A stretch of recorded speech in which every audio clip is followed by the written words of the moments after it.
Hi guys, welcome to Richard Cabile YouTube channel, and to this video, I will teach you how to enable slide down gesture to make a call in your Realme 5 mobile phone even the screen is off. And okay guys, but before we start, kindly subscribe to my YouTube channel by pressing the subscribe button and the bell to notify you if I have new videos. Okay guys, let's start. So okay guys, all you have to do is go to setting in your Realme 5 mobile phone.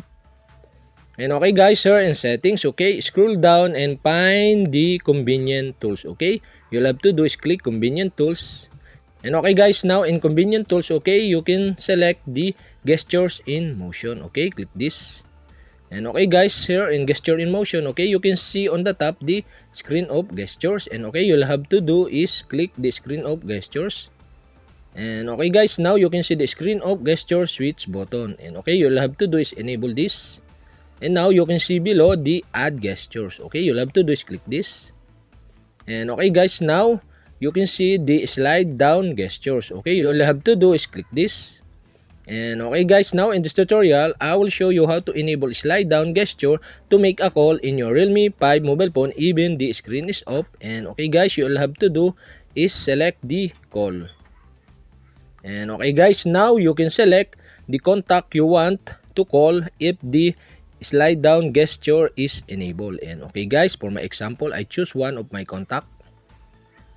And okay guys, automatically save the contact on slide down gestures. And okay guys, we have successfully enabled the slide down gesture to make a call in your Realme 5 mobile phone even the screen is off. And okay guys, now we can try it.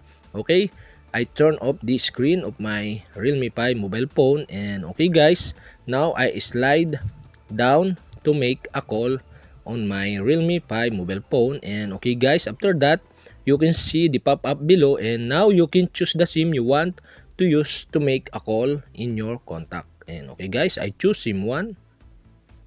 And okay guys, we have successfully enabled the slide down gesture to make a call in your Realme 5 mobile phone even the screen is off. And okay guys, that's it. And if you have a question, kindly comment below. And don't forget to hit the subscribe button and the bell to notify you if I have new videos. Okay guys, thank you for watching.